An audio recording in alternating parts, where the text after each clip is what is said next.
फ़खर रागले to all of you. मैं हूँ फ़खर यूसुफ़ज़ई और आप देख रहे हैं डिबेट विद फ़खर। आज की डिबेट में बात करेंगे पाकिस्तान की जो अनसर्टेनिटी चल रही है, जुडिशियल क्राइसिस चल रही है, कॉन्स्टिट्यूशनल क्राइसिस चल रही है, पॉलिटिकल क्राइसिस चल रही है, इकोनॉमिक क्राइसिस चल रही है, मतलब the thing you name it, उसमें क्राइसिस साथ लगी हुई है, वो मसाइल है। एक तरफ फिर महंगाई है, इन्फ्लेशन है, अवाम बड़ी परेशान है। लेकिन हम कहाँ पे जाके रुकेंगे? रुकेंगे भी या नहीं, इस चीज़ों के ऊपर बात करेंगे कि इस क्राइसिस कब कैसे एंड हो सकती है या नहीं होगी। मुनीर साहब हमारे साथ मौजूद है, यकीनन आप सब जानते हैं, सीनियर जर्नलिस्ट हैं, एनालिस्ट हैं, मुख्तलिफ इंग्लिश न्यूज़पेपर्स के लिए लिखते भी हैं और इसके साथ-साथ और भी बहुत सारी चीज़ें करते हैं, एनवायरनमेंट वगैरह के लिए भी काम करते हैं। मुनीर साहब, thank you very much for joining the show. बहुत शुक्रिया।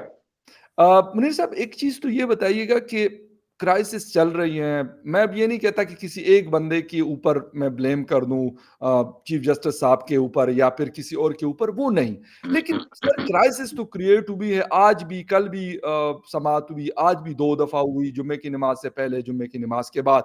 लेकिन जिसे कहते हैं कि कोई कोई एंड नहीं हुआ किसी चीज़ का, यानी अभी बस टू बी कंटिन्यू है और अनसर्टेनिटी कायम है। सर, कैसे होगा? हम मज़ीद नीचे की तरफ जाएँगे?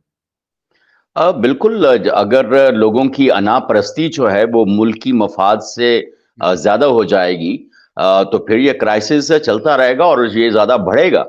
और हमने देखा है कि जैसे अब हमने कई दफ़ा बात की कि जितनी एस्टेब्लिशमेंट इस दौर के अंदर उसकी तज़हीक और तहक़ीर हुई है, एग्ज़ैक्ट उससे ज़्यादा अब अदालतों की तहक़ीर हो रही है एग्ज़ैक्टली। और ये परेशान-कुन बात है।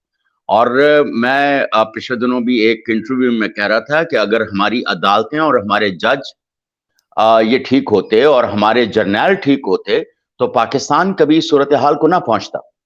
अभी अगर हमारे तो होश की बातें हैं, जब हम कॉलेज यूनिवर्सिटी से लेके अब तक, हमने कभी नहीं देखा कि जो कॉन्स्टिट्यूशनल क्राइसिस के अंदर अदालतों ने कोई बहुत ज़्यादा फ़आल और मुस्बत रोल अदा किया हो।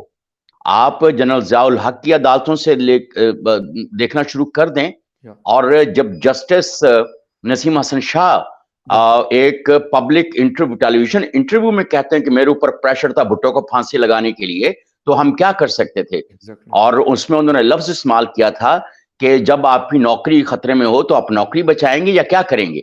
तो that is the hmm, state of justice in Pakistan, and बिल्कुल। this statement reflects what has been happening in Pakistan. ये तो चलो हमारे शऊर की बातें हैं ना, लेकिन आप उससे पहले भी शायद ऐसा ही होगा, जी, क्योंकि हमने तो मार्शल लॉ के साए में आंख खोली थी जब हम कॉलेज हुँ, वगैरह में थे। तो स्कूल और कॉलेज और फिर सारी सूरत हाल, और हमने तो अपना तालीमी दौर जो है बिल्कुल। वो मार्शल लॉ के बाद हमारा मुकम्मल होता है। लेकिन क्राइसिस चलता रहा है। अभी अगर हम चीफ जस्टिस इफ्तिखार चौधरी साहब को ले लें, फिर बिल्कुल, उसके बाद आप नाम लेते जाएं और क्राइसिस देखते जाएं। अब जिस तरह अब पहले आपने भी देखा होगा कि अब कितने लोग जो हैं दुनिया के, वो पाकिस्तान की जो सुप्रीम कोर्ट है उसके ऊपर हुँ, कैसे हंस रहे बिल्कुल, हैं और उसके ऊपर मजाक बन रहा है। और इसी तरह की बात चंद हफ्ते पहले फखर हम जी। अपने जर्नलों और एस्टेब्लिशमेंट की कर रहे थे। बिल्कुल किए सर। अब आप मुझे ये बताइए कि वहां पर भी अना का मामला था, यहां भी अना का मामला है।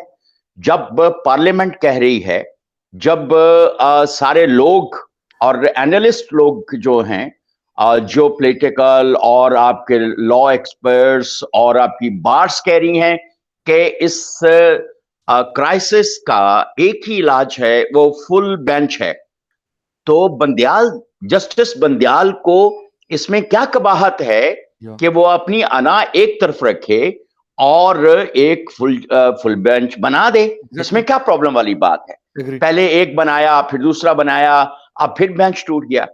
फखर, इतने बेंच तो स्कूल के जो छोटे बच्चे हैं वो बिल्कुल, अपनी क्लासों के अंदर नहीं तोड़ते, जितने बिल्कुल। सुप्रीम कोर्ट ऑफ पाकिस्तान में बेंच टूट चुके हैं। यस सर, तो एग्ज़ैक्टली। ये तो सुप्रीम कोर्ट ऑफ पाकिस्तान के लिए सिर्फ तहकीर की और तज़हीक की और तौहीन तो बहुत पीछे रह जाती है। ये एग्ज़ैक्टली। तो खुद आपके अपने जो जो मेन जो लोग हैं, main characters of the supreme court, उनके जी, हाथों ये सारा कुछ हो रहा है ना। तो बिल्कुल। इसमें तो कोई कबाहत नहीं होनी चाहिए। और अगर चीफ जस्टिस की अगर अना ज्यादा है पाकिस्तान से, तो फिर मेरा ख्याल हाँ, सबको उससे नगू हो जाना चाहिए। और सर अब देखें, जी, फखर, ये पहली दफा हुआ है कि अदालतों के बारे में कहा जा रहा है कि उनकी बहू बेटियां जो हैं, उनकी बिल्कुल, राय जो है एग्ज़ैक्टली, वो यस, मुकद्दम रखी जा रही है एग्ज़ैक्टली, फैसलों के अंदर। पहले बिल्कुल, ये सियासत में कहा जाता था, उससे पहले ये जर्नैलों के हवाले से एग्ज़ैक्टली, कहा जाता बिल्कुल, था। एग्ज़ैक्टली, यू तो आर राइट। ये आप के आपने पाकिस्तान तहरीक इंसाफ को जिस तरह से प्रमोट किया है, तो अब उनके मुहर्रिक जो भी हों, लेकिन अब उनके जो मेन प्लेयर्स हैं, जो मेन सपोर्टर्स हैं, अगर हम लफ्ज कोलैबोरेटर यूज करें, तो कहीं तौहीन अदालत मेरे और आपके ऊपर ना हो जाए। बिल्कुल, एग्ज़ैक्टली, लेकिन अब इनको होश के नाखून किसी को तो लेने हैं ना। हुँ, अब देखें, पार्लियामेंट लेकर आ गई है कि आपको सुओ मोटो का इख्तियार उन्होंने आपसे ले लिया है कि आप एक चीफ जस्टिस होगा, दो सीनियर मोस्ट जजेस होंगे, वो या मिलकर तय करेंगे। ये बिल्कुल ठीक है। बाज लोग इसके ऊपर भी फख्र कह रहे हैं कि प्राइम मिनिस्टर जो है वो अकेला ही फैसला करता है। प्राइम मिनिस्टर कभी अकेला फैसला नहीं करता, बिल्कुल वो सही अपनी कह रहे कैबिनेट में बैठ के हैं, फैसला एग्ज़ैक्टली, करता है। कोई एग्ज़ैक्टली, लॉ लेकर आते हैं, कोई चीज लेकर आते हैं, वो पार्लियामेंट के अंदर डिस्कस होती है। बिल्कुल होता है इसमें सर, से 300 350 लोग उसके ऊपर बहस करते हैं, फिर वो बिल्कुल, सेनेट में जाती है, यहाँ पे 100 लोग उसके ऊपर बहस करते हैं, फिर बिल्कुल, अप्रूवल होती है, फिर कोई डिसीजन होता है। मनमानी किसी शख्स के एग्ज़ैक्ट नहीं है। अभी एक मैं पोस्ट देख रहा जी, था जी, जिसमें chief of army staff, Fakhar, chief of army staff भी जो कोर कमांडर्स की कॉन्फ्रेंस एग्ज़ैक्टली, होती है, मीटिंग्स बिल्कुल, होती हैं, उसके अंदर मेजर स्ट्रेटेजिक डिसीजंस लिए जाते एग्री, हैं। आर्मी चीफ अकेला कोई फैसला नहीं करता। तो exactly, chief justice of Pakistan की कौन सी अना मजरू हो रही है कि अगर वो अपने सीनियर 3 जजेस को साथ लेके और एक और जी, हमारे किसी बार के प्रेसिडेंट हैं, सुप्रीम कोर्ट की मेखल बार के प्रेसिडेंट, उन्होंने कहा था कि ये चीफ जस्टिस ऑफ पाकिस्तान का जो ओहदा दिया जाता है ये एडमिनिस्ट्रेटिव है। यस, ये एग्ज़ैक्टली, किसी मैं ये अहलियत की बुनियाद नहीं है कि और सीनियर चीफ जूनियर भी नहीं जस्टिस है, ऑफ, हाँ, तो ये एडमिनिस्ट्रेटिव होता है। जो सीनियर होता है, जो 4 दिन सीनियर हो, 10 दिन, 6 महीने सीनियर हो, हुँ, उसको उसकी इज्जत के लिहाज से ये ओहदा दिया जाता है कि वो एडमिनिस्ट्रेटिव पावर्स अपनी इस्तेमाल करे और रेगुलेट करे सुप्रीम कोर्ट को। अगर बिल्कुल, सुप्रीम कोर्ट ऑफ पाकिस्तान के मामलात इरेगुलेट होने हैं, रेगुलेट नहीं होने हैं जैसे जी, कि हो रहे बिल्कुल, हैं, तो फिर तो चीफ जस्टिस ऑफ पाकिस्तान के बारे में जो लोग बातें कर रहे हैं, फिर उनको बर्दाश्त करना चाहिए। फिर ये उनकी बहू बेटियों और घरों तक जो बात जा रही है, सर वो तो आज फिर चीफ जस्टिस ऑफ पाकिस्तान को इसके ऊपर मेरे ख्याल ऑफेंड नहीं होना चाहिए। आज चीफ जस्टिस साहब ये फरमा रहे थे कि जी हम तो अपना जवाब भी नहीं दे सकते, ना कोई प्रेस कॉन्फ्रेंस कर सकते हैं और कहते सुना है कि उनकी आवाज़ भी बाहर आई। लेकिन सर मैं एक बाजवा साहब का एक इंटरव्यू राइट अप पढ़ रहा था 1-2 दिन पहले। उसमें वो कह रहे थे कि जी नवाज़ शरीफ साहब के साथ हमारा सिस्टम बहुत अच्छा था। लेकिन हम्म। जब उन्होंने मुशर्रफ के ऊपर आर्टिकल 6 लगाने की कोशिश की तो हम फिर बिपर गए और गुस्से में आ गए और फिर हमने कहा कि यार ये तो हमारा चीफ रह चुका है। तो हम्म। फिर हमने उनको अदालतों के ज़रिए डिस्क्वालीफाई किया फॉरएवर। सर बिल्कुल इस सही है। तरह के फैसले दुनिया में फिर हमारा 130वां नंबर वैसे नहीं 140 में से सर। इसके बिल्कुल पीछे सही तो है। ये चीज़ें हैं क्योंकि दुनिया हम तो चले हम नहीं बात कर सकते। लेट्स सपोज़ हम कहें हमें हमारे ऊपर कंटेम्प्ट ऑफ कोर्ट लग जाएगा आपके ऊपर या मेरे ऊपर। लेकिन नहीं, सर जो मेरा बाहर ख्याल है, बैठे हुए देखें, इदारे हैं, वो तो हाँ, भाई क्लियर रिपोर्ट हर साल देते हैं कि भाई आपका बिल्कुल जस्टिस सही है, सिस्टम यहाँ खड़ा है। बिल्कुल सही है। और देखें, अगर अवाम की तौहीन होती है, अवाम के आइन या की तौहीन होती है, अवाम के बिल्कुल, पार्लियामेंट की तौहीन होती है, तो सुप्रीम कोर्ट ऑफ पाकिस्तान के किसी जस्टिस की तौहीन क्यों नहीं हो सकती?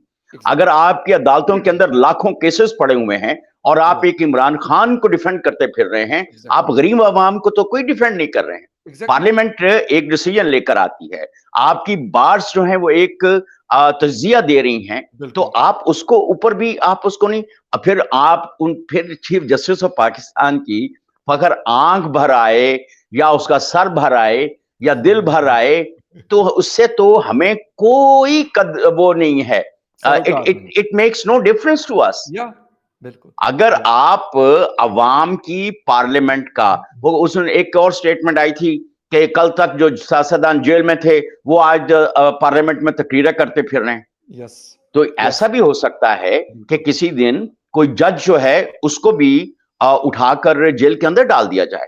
आपको या वो इरफान कादिर की बात तो याद होगी ना, जी, अटॉर्नी जी। जनरल। जी, जी, याद है। उन्होंने क्या कहा कि अगर सुप्रीम कोर्ट ये जो भी एक रिव्यू पिटिशन आती है नवाज शरीफ की बिल्कुल, और वो बहाल हो जाते हैं, और वो जो भी जुडिशल फोरम है वो कहता है कि हाँ इनको गलत सजा दी गई थी, तो फिर वो जज जो एग्ज़ैक्टली। 5 जिन जजों ने फैसला दिया था या या उसका केस था, फिर वो बिहाइंड द बार होंगे। मेरा ख्याल है सज़ा कि याफ्ता शायद होंगे। ये भी कोई एक रिवायत तो कायम होनी चाहिए कि देखें, यस, हम जिस दीन की और जिस रिवायत की पैरोकारी करते हैं, पैरोकार हैं, उसमें तो पहले भी हमने उमर बिन अब्दुल अजीज या बिल्कुल, बिल्कुल। वो मिसाल दी थी ना, खलीफा जो थे हमारे। एग्ज़ैक्टली, बिल्कुल, तो बिल्कुल। क्या फिर चीफ जस्टिस ऑफ पाकिस्तान से क्यों नहीं पूछा जा सकता? एग्ज़ैक्टली, अगर एग्ज़ैक्टली। उनसे खलीफा वक्त हजरत उमर बिन अब्दुल अजीज से ये पूछा जा सकता है, कि दूसरी चादर तो कहाँ से आई? चीफ जस्टिस बंदियाल से क्यों नहीं पूछा जा सकता, या एग्री। जस्टिस काजी से क्यों नहीं पूछा जा सकता? बिल्कुल ठीक। मतलब ये, और जस्टिस काजी ने जवाब दिए हैं। उसने दिए हैं सर, उनकी उसने बीवी दिए। जिस तरह से खजल ख्वार हुई है, बिल्कुल, बहुत और अरसा कितना वक्त, और बिल्कुल, बाद में फिर वो केसेस भी साबित नहीं हुए हैं। साबित नहीं हुए सर। बिल्कुल, तो बिल्कुल। अब नवाज पॉलिटिकल शरीफ के एक साथ जो भी सूरत हाल हुई, अदालतों ने की है ना। एग्ज़ैक्टली। देखिए, मैं नवाज शरीफ का सपोर्टर नहीं हूं, मैं उस तरह लेकिन से, सर ज़्यादती जिस तो तरह हुई से, है ना, गलत लेकिन फैसला हम कहते हैं कि हम हाँ, बेशक ना ज़रदारी साहब के सपोर्टर हैं, ना इमरान खान साहब के सपोर्टर हैं, जर्नलिस्ट किसी का सपोर्टर नहीं होता। लेकिन हाँ, गलत को गलत और सही को सही सर कहता है और ये वो तो हम कहना कहते हैं। चाहिए ना, ये तो एग्ज़ैक्टली, देखें कहना चाहिए। इसमें अगर तौहीन लगती है तो मेरा ख्याल है कि हम तौहीन भुगतने के लिए तैयार हैं, बिल्कुल ठीक, बिल्कुल सही। तौहीन अदालत का केस भुगतने के लिए तैयार हैं। बिल्कुल सही। लेकिन क्या सुप्रीम कोर्ट ऑफ पाकिस्तान को या किसी अदालत को तौहीन पार्लियामेंट भी भुगतना पड़ेगा, तौहीन नहीं, अवाम भी भुगतना नहीं, पड़ेगा? एग्री। कितने लाखों लोग जो हैं, अगर वो सारे इकट्ठे होकर धावा बोल दें अदालतों के ऊपर, तो क्या बिल्कुल, क्या ये मुमकिन नहीं है? बिल्कुल, बिल्कुल, देखें, बेइंसाफी से इंसाफ को तरसते हुए लोग, तो यार ये अदालतों को भी ख्याल करना चाहिए। सर बिल्कुल, मैं ये कहता हूँ कि रूल ऑफ लॉ को इम्प्लीमेंट करना बहुत सबसे हाँ, ज़रूरी है और सबसे बड़ी ज़िम्मेदारी उसमें जितने भी कोर्ट्स हैं, लोअर कोर्ट से लेके सुप्रीम कोर्ट तक, हाई बिल्कुल सही जुडिशरी है, तक उनकी सबका। रिस्पॉन्सिबिलिटी है। सर अगर उसके ऊपर ट्रस्ट होगा, यकीन करें मैं कहता हूँ अगर पार्लियामेंट कोई गड़बड़ करता है ना, लेकिन अगर हमारी सुप्रीम कोर्ट हमारी प्रॉपर एक काम कर रही होगी, तो मैं कहता हूँ उससे बहुत सारी चीज़ें सही हो सकती हैं। मैं ये नहीं कहता कि पार्लियामेंट बरी हो, ज़िम्मा हो गई है, उनकी देखें, रिस्पॉन्सिबिलिटी है। जब भुट्टो साहब ने, जुल्फकार अली भुट्टो ने अपनी मनमानी की थी, तो हमने कहा कि उसने सिविल मार्शल लॉ लगा दिया। यस, पाकिस्तान का पहला सिविल मार्शल लॉ जो है वो लगा दिया, और फिर यूं हुआ, और हम भुट्टो को कर्ज करते हुए तो नहीं भूलते ना ये। यस, यस, तो फिर एग्ज़ैक्टली, हम जुडिशियल इंपीरियलिज्म को कैसे माफ कर सकते हैं? एग्री, बिल्कुल सही। जुडिशियल, देखें, इफ्तिखार चौधरी साहब ने जो रिवायत कायम की थी, उसके बाद वो साकिब निसार, तो क्या तो क्या तो क्या। यार, आप यस, इन सुओ मोटोस ने जुडिशियल इंपीरियलिज्म की वो मिसालें कायम की हैं पाकिस्तान के अंदर, जो शायद पूरी यस, जो नौ इंसानी की तारीख है उसमें इस तरह का इंपीरियलिज्म नजर नहीं आता, जैसा हमने पाकिस्तान में पिछले 20-30 सालों के अंदर देख लिया। बिल्कुल ठीक है। इस रिवायत को तो खत्म होना चाहिए। बिल्कुल सही कहा। कंसल्टेटिव प्रोसेस के जरिए से चीज होनी चाहिए। अगर एग्री, हुकूमतें कंसल्टेटिव प्रोसेस से चलती हैं, एक ऐवान के मुशावरत से चलती हैं, कैबिनेट्स की मुशावरत से चलती हैं, चीफ जज ऑफ आर्मी स्टाफ अगर वो कोर कमांडर्स की कॉन्फ्रेंस से चलता है, तो क्यों नहीं participatory decisions supreme court of Pakistan लेती, या कोई भी अदालत जो है। बिल्कुल सर। अच्छा एक ये वाला सिस्टम तो चल रहा है लेकिन दूसरी तरफ सर आवाम बेचारी पिसी हुई है, कोई आटे के पीछे ख्वार हो रहा है, कोई क्या, कोई क्या। फाइनेंस मिनिस्ट्री ये कह रही है कि ये जो इन्फ्लेशन है 48% के आसपास है और आज क्योंकि फ्राइडे है तो होपफुली जब ब्यूरो ऑफ स्टैटिस्टिक्स की रिपोर्ट आएगी तो आई होप सो कि ये 2% मजीद बड़ा होगा, 50 के हम्म। आसपास खड़ा होगा क्योंकि वो मजीद कहने का इशारा इशारा कर रहे हैं। तो इसका मतलब ये कि एक 2% बढ़ने में कोई बड़ा मसला नहीं है हफ्ते के अंदर। सर क्या करें, लोग क्या करें? मतलब सर ये परेशानी सुप्रीम तो कोर्ट है। ऑफ पाकिस्तान से पूछे ना, ये माफिया के खिलाफ क्यों नहीं एक्शन? सो मोटो लेना या, कि फॉरेक्स वाले क्या कर रहे हैं, शुगर माफिया क्या कर रहा है, या, आटा माफिया क्या कर रहा है, उसके खिलाफ लेना एक्शन। और राइट, हुकूमत को कहें पकड़ के लाओ इन सबको, मैं अभी इनको बिल्कुल, हैंग करता हूं। एग्जैक्टली, और 4-6 को वो क्या कहते हैं, सरसरी समाज की अदालतें जो होती थी या, फौज की, यार बिल्कुल, पूरी दुनिया के अंदर ऐसे मिसालें मौजूद हैं अदालतों की, कि वो वहां पे उठाते हैं, उठा के हैंग कर देते हैं। यस, यहां पर एक इमरान खान को बचाने के लिए अदालतें भागी दौड़ी फिर रही हैं, खज्जल ख्वार हो रही हैं, बिल्कुल और ठीक, दूसरों को अवाम इधर खज्जल ख्वार हो रहे हैं। कितने लोग मर चुके हैं यार अब तक, गरीब बिल्कुल, आवाम। बिल्कुल, कैन यू बिल्कुल। बिलीव, मैं आटा लेने गया तो आटा नहीं था। हुँ। मैं ज्यादा पैसे देने के लिए भी तैयार हूं, पर आटा नहीं बिल्कुल, अवेलेबल ऑब्वियस-सी यार। बात है, आप तो शॉप से खरीदने गए होंगे, मैं बिल्कुल, शॉप से खरीदने गया हूं ना, बिल्कुल, शॉप पे आटा नहीं है भाई। और खजूरें जो 350-400 रुपए हाँ, किलो थी, 1000 रुपए किलो पे चली गई हुई। एग्ज़ैक्टली ₹1000 चल रही है, तो एग्ज़ैक्टली। क्या कोई अदालत जो है, काजिया शहर इसके ऊपर सोया हुआ है? अगर हुकूमत सोई हुई है तो बुलाए ना जी, कौन है यार? ये जितनी प्राइस कंट्रोल कमेटीज हैं, ये डीसीज के अंडर में है ना। बिल्कुल सर, या ये फूड अथॉरिटीज, ये सारे किसके अंडर में हैं यार? एग्री, आपकी बिल्कुल डिस्ट्रिक्ट सर, के अंदर में है, जिनके पास जुडिशियल पावर्स हैं एग्ज़ैक्टली, यार। एग्री, वहां पे आपका कोई हिसाब किताब नहीं है। और यस सर, मैं देखें, ये जो इन्फ्लेशन की आपने बात की थी ना, पाकिस्तान की एक जो पॉलिटिकल इंस्टेबिलिटी है, मैंने पहले भी आपके प्रोग्राम में जी भी बिल्कुल, कहा था, यस सर, दूसरे जो मेन स्ट्रीम हमारे जो चैनल्स हैं, टेलीविजन बिल्कुल चैनल्स, सर, उसके ऊपर भी बैठ के कहा बिल्कुल, कि जब तक पॉलिटिकल इंस्टेबिलिटी है, हम किसी चीज को कंट्रोल नहीं कर सकते, किसी माफिया को कंट्रोल नहीं कर यस सकते, सर, किसी जो हमारी जो इन्फ्लेशन है इसको नहीं कंट्रोल कर सकते। देखें, माफियाज कंट्रोल होंगे तो इन्फ्लेशन कंट्रोल होगी एग्री, ना, एग्री, पॉलिटिकल इंस्टेबिलिटी होगी तो माफियाज कंट्रोल होंगे। फिर दूसरा यह है कि कहीं पे एग्जेक्टिव को और जुडिशरी को मिलके आपस में बैठना पड़ेगा।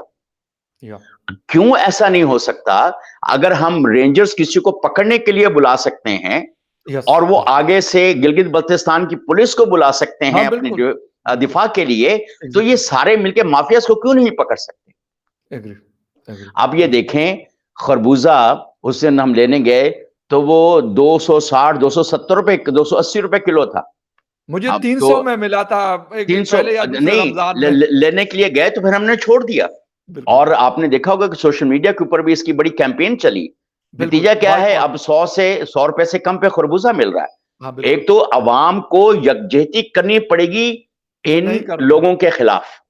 जो नहीं करते, अफ़सोस के साथ वो नहीं करते। और मेरा ये ख्याल है कि शायद उनको ये यकजहती हुकूमत के खिलाफ भी करनी पड़ेगी। बिल्कुल, अपने राइट्स के अगर लिए। अगर अवाम उठ के और इमरान खान को दिफा करने चली जाती है, यस, या हुक्मरान ने वक्त के इशारे के ऊपर कहीं भी पहुंच सकती है, तो वो बिल्कुल, इनके घरों पे क्यों नहीं पहुंच सकती? एग्री, वो इनका बिल्कुल सर, मुहासरा क्यों नहीं कर लेती? बिल्कुल मतलब सर, ऐसी, अगर अदालतें और रेंजर्स ये अपने जो गैर कहना चाहिए कि गैर मुतल्लिका हुँ, चीजों के अंदर ये भागे फिर सकते हैं, बिल्कुल ठीक, यही अदालतें अगर इंसाफ मैं यार इस तरह की अगर चीजों पे सो मोटो लेना, तो मैं और आप खुश होके इनको कहेंगे कि बिल्कुल, हाँ। बिल्कुल और वाह-वाह होगी अदालती इनकी। और अदालती पहले एस्टेब्लिशमेंट के फैसले हाँ, इंस्टेबिलिटी को बढ़ा रहे थे, अब या अदालती फैसले इंस्टेबिलिटी को बढ़ा रहे हैं। बिल्कुल सही कह रहे हैं। सर अभी आज नेपरा ने 335 अरब का मज़ीद बोझ डाला है बिजली के मद में। आईएमएफ के पैसे अभी कहते हैं आएँगे या पता नहीं कब आएँगे, चल हो सकता है आ जाएँ लेकिन अभी फ़िलहाल कोई ज़्यादा करीब के दिनों में चांस नहीं है। सर अवाम मतलब 335 अरब मेरे और आपके जेबों से निकलना है। मैं ये नहीं कहता कि वो 335 मैंने और आपने देने, लेकिन ये 22-23 करोड़ नहीं देने, ये जो 50 लाख या बिल्कुल सही। नहीं, ये 22-23 करोड़ ने नहीं देने हैं। ये जिनके यहाँ प्रॉपर मीटर लगे हुए हैं ना, यस, यस, यस। मेरे और आप जैसे और गरीब बिल्कुल, घरों के जो बिल्कुल लोग सही। हैं ना, गरीब लोग जो हैं, जिनके घरों में प्रॉपर मीटर लगे हुए हैं, ये पैसे उन्होंने देने हैं। बिल्कुल, जमान पार्क वालों ने नहीं देने। और यस, ज़मान पार्क जो है इस पूरे मुल्क के अंदर फैला हुआ है। यस, इंडस्ट्रियलिस्ट ने नहीं देने हैं, जो एग्ज़ैक्टली, बिजली चोरी कर रहा है। और जो लाइन लॉसेस 40%, 42% पे बिल्कुल, चले गए हुए हैं बिल्कुल, पाकिस्तान के। यस, कोरिया का एक बड़ा प्रोजेक्ट आया था जिसमें उन्होंने कहा था कि हम आपके मीटर्स को बदल देंगे और वो ऐसा हो जाएगा कि आप कोई उसमें से बिजली चोरी नहीं कर पाएगा और लाइन लॉसेस वगैरह सारे जो इस लेवल पे हैं 2 सूबों के, वापडा जी। ने नहीं होने दिया। उनको फ़ायदा है अब ना सर इसमें। अब ऐसे प्रोजेक्ट्स के ऊपर सुओ मोटो लेना चीफ जस्टिस ऑफ बिल्कुल, पाकिस्तान, बिल्कुल, उसके ऊपर ले और कहे कि हाँ ये प्रोजेक्ट जो आया था ये क्यों नहीं चल पाया, या जी, फलां जगह पे अगर बिडिंग हो रही है। देखें, मैं और आप दुकान से जाते हैं, 1 रुपए की चीज खरीदते हैं, यस, हुकूमत पाकिस्तान वही चीज 5 रुपए में बड़ी आसानी से खरीद रही होती है, 4 रुपए में हाँ, खरीद रही होती है। एग्ज़ैक्टली, तो वो जो बाकी के पैसे हैं, अब मैंने एक बहुत बड़े प्रोजेक्ट पे काम किया, जी, मुझे कुछ 10 महीनों के बाद वहां से निकाल दिया गया। तो मैंने कहा यार ये मैं तो बड़ा एफिशिएंटली और बड़ी कह रहे मुनीर साहब, आप जो मार्केट में चीज 1 रुपए की मिल रही है आप नेगोशिएट करके 12 आने की लेके आ रहे हैं। तो एग्ज़ैक्टली यार है। ये क्या तरीका है यार, जो बड़े बड़े प्रोजेक्ट्स होते हैं उसमें ऐसे नहीं होता। इससे नहीं होता। वो ₹2 की चीज़ ₹5 में खरीदी जाती है। वो 1 रुपए की चीज आप 4-5 रुपए में लें, एक हिस्सा लगाएं, एक खिलाएं, एक खा जाएं, उस तरीके के हिसाब से चलें तो कोई काम भी आगे चले काम यार। तब चलेगा, काम तब आपको चलेगा। तो इतने मिलियंस के ऊपर आपको बिठाया और आप तो सांप बन के बैठ गए, आप पैसा ही नहीं आगे पीछे निकलने दे रहे। तो सुओ मोटो लेना ऐसे चक्रों के ऊपर। मैं चीफ जस्टिस का ऑफ पाकिस्तान का नाम नहीं लेना चाहता, उनकी तरफ से पर्चियां आती थी कि फलां को ये कर दो तो फलां को ये कर दो। हुँ। सर पिछले अब वाले की तो ये तो मैं अपनी क्योंकि मैंने भी जाती, इसके बहुत सारे केसेस देखे इसलिए मैं कह रहा हूँ कि ये नहीं नहीं आप नाम नहीं लेना चाहिए ना, जी, ऐसे जी, जी। ऐसे मामले में नाम नहीं लेना चाहिए। जी, जी। तो सर, तो मैं ये नौकरियों में कह रहा लेना हूं, चाहिए उनका नाम, कि लोगों तो को पता अब चले कि लोगों ने ये उनको नहीं, ये बनाया तारीख था। का हिस्सा। वैसे किसी दिन फखर मैंने ना किताब लिखनी है, सर प्लीज़ और उसपे फिर हम शो भी बुलशिट्स करते के, ये जो रहेंगे। बुलशिट्स हमारे मुआशरे में चलती है ना। और कितना वक्त हो गया यार, अब तो 32 साल हो गए हैं हमें पार्लियामान के लोगों को और फलां को कौन सा शोभा जो है उसके अंदर से हम झांक के नहीं गुजरे हुए। अच्छा तो सर सूरत हाल। एक लास्ट सवाल ये है कि इर्द-गिर्द के हमारे कंट्रीज़ जो इस रीजन के हैं, मैं बाकी अमेरिका और यूरोप की तरफ नहीं जाता। सिर्फ़ किसी न किसी तरीके से वो एक तरफ चल रहे हैं, कम से कम एक आहिस्ता-आहिस्ता से वो slow and steady wins the race वाली बात है, कि हम्म आहिस्ता-आहिस्ता से एक डायरेक्शन की तरफ बढ़ रहे हैं। उसमें अफ़गानिस्तान का नाम मैं लेना चाहता हूँ, बाकी चलें फिर बेहतर है, वहाँ पे तो हुकूमतें भी है सब। सर हम इतना 75 साल हमें हो गए, एजुकेटेड लोग भी हैं, सब कुछ है। इसके बावजूद सर नीलम झेलम के ऊपर आज की रिपोर्ट है, पिछले साल जब उसका कोलैप्स हुआ था उसके टनल का, 1 साल बाद शायद वो खुल जाए और वो कहते हैं कि उसकी बिजली भी हमें बहुत महँगी पड़ेगी। ये हम्म क्या हालत सर एक जगह की मतलब मिसाल है। एक अगर इस तरह हम कुरेदना शुरू कर दें तो शायद अरबों डॉलर की इस तरह के जो है ना वो स्कैम चल रहे हैं पाकिस्तान के अंदर और फिर हम रोना बहुत रोते हैं। हैं। जितनी लूट मार पाकिस्तान के अंदर है, जी, अफ्रीका के गरीब तरीन, बदहाल और यानी यहाँ पे लाकानूनियत है, वहां पर भी इतनी लूट मार नहीं है। एग्री। तो अदालतों को चाहिए कि वो इस चीज के ऊपर देखें कि फखर आप कैलकुलेट करके देख लें, इतना सियासतदान आपके नहीं खाते होंगे बिल्कुल सर, आई एग्री। जितना माफिया सियासतदानों को और ब्यूरोक्रेसी को बेवकूफ बनाकर खाता है। बिल्कुल ठीक। यस, और अगर आप ब्यूरोक्रेसी का, आईएमएफ ने गलत नहीं कहा कि इनके असासे जो हैं जरा वो अनवेल यस, करें। एग्ज़ैक्टली, एग्ज़ैक्टली, जितनी आपकी ब्यूरोक्रेसी, आपके 2-3 तरह की ब्यूरोक्रेसीज चल रही यस, हैं, एग्ज़ैक्टली, जितना उन ब्यूरोक्रेसीज ने माल बनाया है, शायद किसी सियासतदान ने भी इतना माल नहीं बनाया एग्री होगा। सर, बिल्कुल आपसे मैं सहमत। चंद एक दोस्तों को जानता हूं जिनके हालात से मैं बहुत बाखबर हूं। वो 15-20 साल के अंदर, अपने 15-20 साल की सरकार की या 25 साल की सरकार की नौकरी में वो बिलियनर हो चुके हैं। Oh my God! और कहां पे उनके पास टूटी मोटरसाइकिल नहीं होती थी। एग्री, तो बिल्कुल, ये आपकी ब्यूरोक्रेसी का कमाल है, लेकिन आप उसके ऊपर कोई चीज साबित नहीं कर सकते। कागज पूरे हैं, कागज पूरे हैं, बिल्कुल, रसीदें कागज सारी में। पूरे हैं। We call it like white collar crimes exactly, ये हो रहे हैं। एग्ज़ैक्टली। अब मेरा ख्याल है कि ऐसी चीजों को अब नैब के अंदर रिसेंटली हमने देखा करोड़ों के केसेस पड़े हुए हैं यस, और वो सो रहे हैं। यस। अच्छा, वो क्यों सो रहे हैं भाई? आप सिर्फ सियासतदान का केस लेकर आते हैं तो उसका तो बहुत ट्रायल करते हैं आप, क्योंकि उससे आपको बड़ी वो वाहवाह मिलनी होती है, आपकी मीडिया हाइप क्रिएट होनी होती है। तो जस्टिस जावेद इकबाल से जाके पूछे ना भाई, वो जो ब्यूरोक्रेसी के खिलाफ इतने बड़े बड़े केसेस पड़े हुए हैं वो किधर है? उसके ऊपर तो आप कोई हाइप क्रिएट नहीं करते। वो एक दिन जनरल चुपके से हाशिम खबर बाजवा आती है के कि खिलाफ सर क्या किया इसने, वो जो पिज़्ज़े वाली सरकार थे और वो हाँ, जनरल अफ़ज़ल $300 मिलियन का वो सिर्फ़ कोरोना में कर गए थे, इमरान खान ने उसको तारीफ़ी असनाद के साथ रुख़सत किया पीएम ऑफ़िस से। ये 2 मतलब और इस तरह ब्यूरोक्रेसी में शायद बड़े-बड़े मतलब जिसे कहते हैं जायंट्स बैठे हुए हैं अफ़सोस के सर साथ। बहुत बड़े बड़े, मैं यही तो कह रहा हूं कि अगर आप मैंने कहा ना कि हमारे जो चंद एक लोगों को तो मैं खुद जानता हूं ना, जिनके पास टूटी मोटरसाइकिल नहीं हाँ, थी, बिल्कुल, एग्ज़ैक्टली। वो बिलियनर हो चुके हुए हैं, तो ये कोई नई बात नहीं है। और लेकिन कागज चूंकि उनके पूरे होते हैं उनके, लेकिन दूसरी तरफ जिनके कागज नहीं पूरे होते उनके केसेस नैब के अंदर हैं। देखें, बिल्कुल पैसा सही, तो ऐसे ड्रेन आउट हो रहा है ना, जैसे एग्ज़ैक्टली, मैंने 3-4 आपको मिसालें दे दी हैं। एग्ज़ैक्टली, तो बिल्कुल। इसके ऊपर सुओ मोटो लिया जाना चाहिए ना। और सर ख़त्म करूँगा लेकिन ये भी मसला होता है कि हमारे यहाँ जब करप्शन होती है, करप्शन शायद दुनिया के और कंट्रीज़ में भी होती है, लेकिन उनका पैसा उनके मुल्क में रहता है और मेरे हम्म, मुल्क का जो पैसा लूटा जाता है। बिल्कुल इस वक़्त हैदराबाद सक्कर मोटरवे के 3 डीसीज़ सर उन्होंने तकरीबन 9 अरब रुपए की करप्शन की, वो उस मोटरवे की कि उसका एक ईंट नहीं अभी लगी हुई थी। सही कह रहे और हैं। 9 अरब की उन्होंने करप्शन की सिर्फ़ लैंड एक्वायर करने में हाँ, और वो और लोग पैसा तीनों अपने के अकाउंट तीनों में भाग डाल भी गए दिया। पाकिस्तान से निकल फखर भी सा, गए सर। निकल गए ना फखर साहब। आप ये देखें ना, आप ये भी बताएं ना कि उन्होंने वो पैसा सरकार के खाते में नहीं डाला, अपने अकाउंट्स में डाला। एग्री, बिल्कुल सर, बिल्कुल, यानी अच्छा, कमाल देखा सर। अभी अभी अभी एक छोटी सी मिसाल है। सऊदी अरब ने पाकिस्तान को कितने टन खजूरें दी हैं यस सर, यस, और वो किधर गई हैं? गरीबों को बिल्कुल। मिली? नहीं, नहीं सर वो तो और तो इन्होंने सर यार ये साथ ये छोटी भी कहा छोटी था, मिसालें आप इकट्ठी करते जाएं फखर। इन्होंने तो केटू एक है, मैं कहता हूं केटू के ऊपर एक केटू, फिर उसके ऊपर एक केटू, पता नहीं कितने केटू बन जाएंगे। कितने केटू बन जाएँगे सर, हर घर से केटू निकलेगा और तुम कितने केटू मारोगे फिर वही वाली बात आ जाती है sir. Thank you very much आपका, आपके टाइम का बहुत शुक्रिया। अपने शो जॉइन किया and viewers thank you very much for watching debate with Fakhar Yusuf ji. किसी और डिबेट में फिर मिलेंगे, तब तक के लिए टेक केयर एंड बाय।